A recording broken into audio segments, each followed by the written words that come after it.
Cobalt, the same car? Question mark. Same chassis. Different body panels. I think the Saturn had the plastic panels.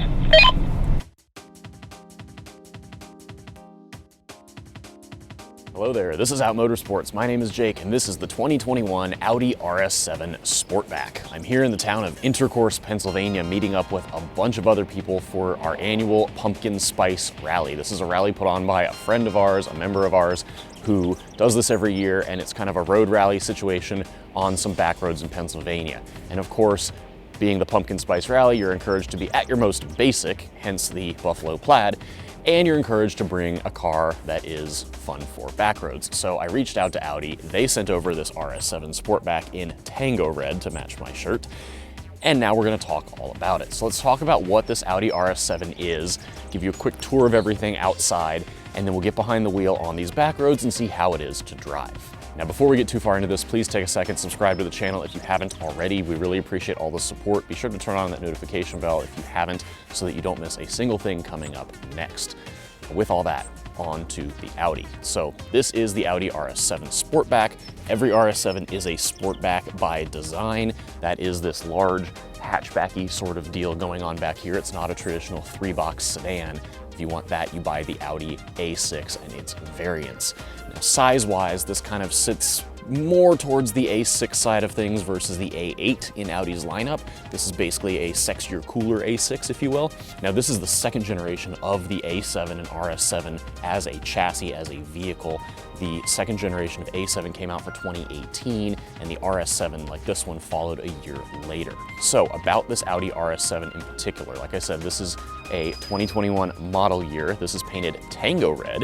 It is a fabulous color. Most people buying these will get some tragedy like black or silver, but regardless, this one's bright red and I love it. Every RS7 is powered by a V8. It is a twin turbocharged 4-liter V8 that makes 591 horsepower and 590 pound-feet of torque. It is tremendously powerful. We'll feel it out on the road, of course. It runs all of its power and torque through an 8-speed torque converter automatic, and then down to the ground, of course, through Audi's standard Quattro system. Every RS7 has torque vectoring on the rear differential. Audi calls it their sport differential.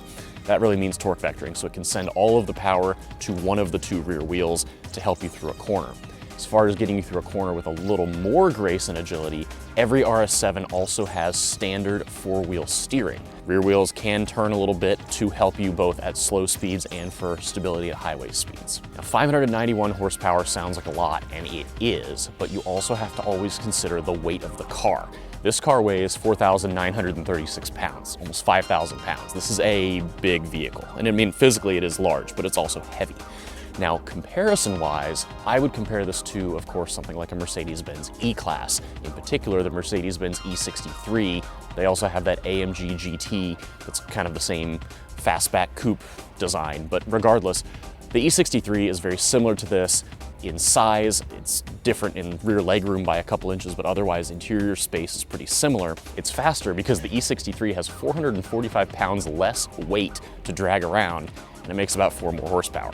Is this the fastest thing in this segment? No, but that doesn't necessarily matter because it's still really stinking fast. The power to weight ratio for this car is 8.36 pounds per horsepower, which probably means nothing to a lot of you, but all you have to do is divide the stated curb weight by the stated horsepower, and that is how many pounds each horsepower has to drag around, of course, before you sit down in it. But stock for stock, this has a slightly higher power to weight ratio than that E63, but it's still rated at 0 to 60 in 3.5 seconds, so it is not slow in the least.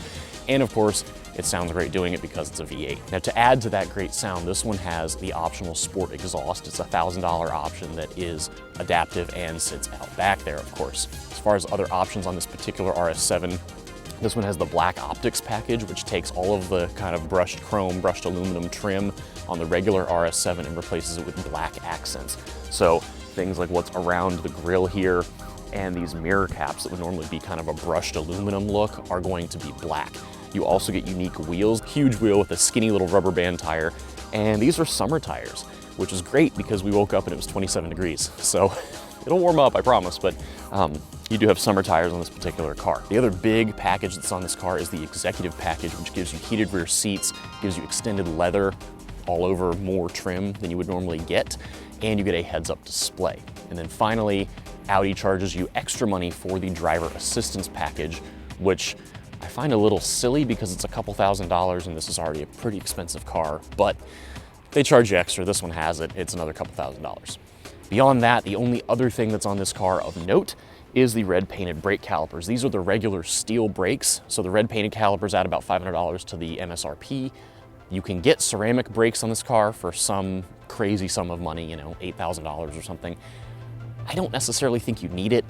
And I don't necessarily think you need it in most cases of most cars, especially with something like this that you're not taking on the track or driving super duper fast all the time, like at Autobahn speeds. We just don't do that here in most of the United States. Now, these cars start around $114,000 for the most basic RS7, and this one comes in at $125,140. With all that, let's get behind the wheel and see how this 2021 Audi RS7 is to drive.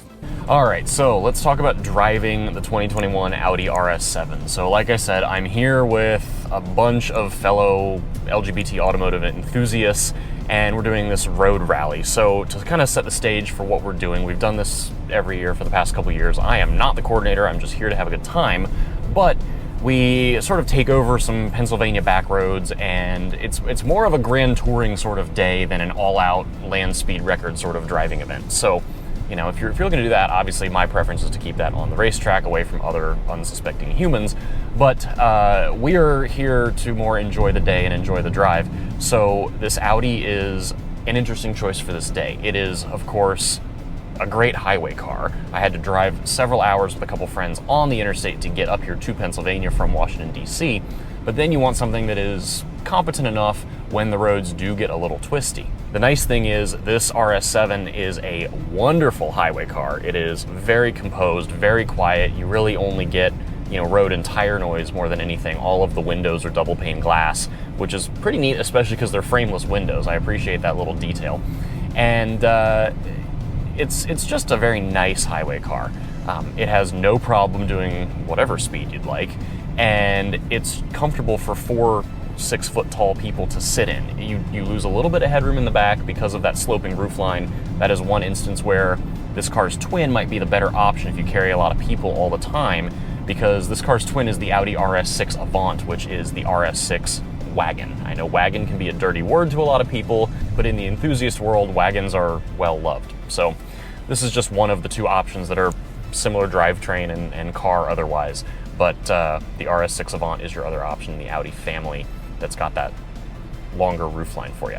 So the other thing worth mentioning, and I'm going to keep bringing up the Mercedes-Benz E63 and that drivetrain because I just had one several months ago, so it's kind of fresh in my mind still.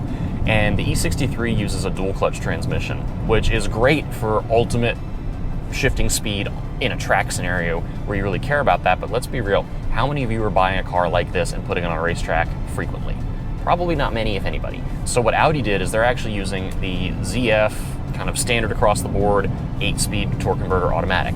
And it's not the same transmission in every single vehicle that it's in, but it is a very good transmission that can shift really smoothly, or it can be really snappy for upshifts and downshifts if that's how you want it to act and that's how the automaker programs it. So the nice thing is where the Mercedes with the DCT was very clunky in town, it was very juddery, wasn't really very smooth, it didn't know how to go slow. That car just wanted to run. The Audi, this RS7 by comparison, is so comfortable around town. If you need to putter around at 20, 25, 30 miles an hour and slush your way through traffic, put this in comfort mode, the suspension will relax, the transmission will relax, everything will be calm, and it will just be pleasant. And it can just be a nice car. And then you get out of town like where we are now, and you have the opportunity to open things up a little bit, and the whole car can come alive. And that is really a nice dual personality to have. And so as we get out of these back roads, go ahead and put my foot down here.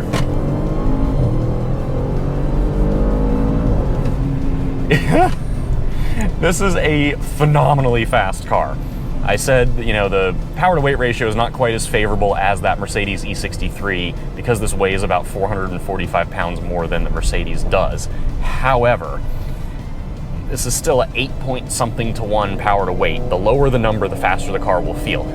But anything under 10 feels pretty quick, and this is I mean, nice mid-range torque and plenty of guts where you want it and where you need it. It's very quick. Will definitely throw you back in your seat in a straight line. And when you do put your foot down like I just did, you get the wonderful sound of a 4-liter V8 with those turbos. You don't really hear the turbos, you just hear the V8 noise from that exhaust. I do wish the exhaust was a little bit louder from the front seat. My friend that rode here in the back seat said it was louder in the back, of course, you're closer to it, but not quite as dramatic as it could be up front, even in the full-on RS mode. So I wish it was a little louder. Now going through some of these corners, these are of course bigger sweepers more than anything, but the car is composed. You do have your paddle shifters here, and then you can click the transmission shifter over to manual mode here on the right, or just leave it straight flat up for drive and sport. So I'm in sport mode because it's what you get when you're in the RS modes. I'm okay just doing that and leaving it for the sake of the I don't even have my foot all the way down, and it still just picks up and goes with no problem. And the interesting thing, I mentioned this car had rear wheel steering, and as we get into these twistier bits, we have to pass a tractor, and there's a horse and buggy. Oh boy, this is a standoff. This is what you get in outside of Lancaster. We've got a tractor on the one side and then a horse and buggy on the other, and the horse is looking at all these cars like it doesn't know what to do with us. I don't know what to do with us. As I was saying before horse and buggy came up, you've got rear wheel steering in this car. It's a 4-wheel steering system. It's always on, and it does different things at different speeds to help the car either feel more nimble if you're in a tight parking lot or a very tight cornering situation, and then at highway speeds it tries to do things that keep it all a little more stable, Audi will tell you. And it just feels smaller than it is. This is a big car. It is big in person, it is big when you're driving, it is big when you're walking around it. And I mean, here's another corner. This is marked as 15 miles an hour, so this is a very tight corner here. Slow it down, second gear, look through it, and you don't have to turn the steering wheel as much as you think you should. Yeah, through these corners, this is just, it's just so easy with the 4-wheel steering makes that turn in so easy. You saw those big sweeping uphill turn, and then with all of the torque that's on tap, it doesn't really feel like the car runs out of power. You know, it makes plenty of power and torque all the way throughout the rev range, and you don't have to wind it out. It's got gobs wherever you want it. So it doesn't have to downshift, you know. Even if I want to speed up, I can put my foot in it. It'll stay in 5th or 6th gear and just kind of swell and build power, and, you know, off you go. As far as things I love, the exhaust sound and the outright performance of this car, combined with the fact that it's just composed in any situation, that is a really big hit for me. I think there are other vehicles that are kind of in this size class that are, you know, very high performance, the E63, the BMW M5, those sorts of things. And, you know, not all of them do the best job at being composed everywhere. And I think this Audi is really well done everywhere. So kudos in that regard. The driving position is really good. The seats are very comfortable. The controls and everything are, you know, well laid out. As far as things I don't love, Audi's got this this touchscreen setup going on, and it's just kind of a lot. So you've got a heads-up display as part of this executive package, and then you've got your full digital, they call it virtual cockpit, in front of you for your gauges, and that can show a map or your, you know, current song that's playing or performance data or whatever. Then you've got your main infotainment touchscreen that you expect to see and use. Ooh, here's another corner that, this car just feels so small and nimble compared to how big it is. The 4-wheel steering is really quite something. I wish the steering had a little more heft. I wish just a little more heft there when you're going through a corner. It feels a little bit light, so there's a complaint. Back to the screens going on in here. You've also got a screen below the main screen for your climate control and heated seat controls and all that. And you can use it to write out destinations on the navigation if you're using the Audi nav system. And I just wish that screen didn't exist. It's on several other Audis, not just this one, but I wish it didn't exist because it's just a lot, and I think everything they're doing could be accomplished with knobs and buttons, and it'd be a little easier to deal with when you're driving at speed and trying to adjust something. All right, and that is it for this review of the 2021 Audi RS7 at our annual Pumpkin Spice Rally. Thank you so much for coming along. As always, be sure to subscribe right here on YouTube. You can also follow us on Facebook, Instagram, and Twitter at Out Motorsports. And if you're looking to connect with other LGBT automotive enthusiasts and motorsports competitors, head over to outmotorsports.com. We have a whole community over there, and we would love to meet you. Until next time, please stay safe, be well. We'll see you again soon.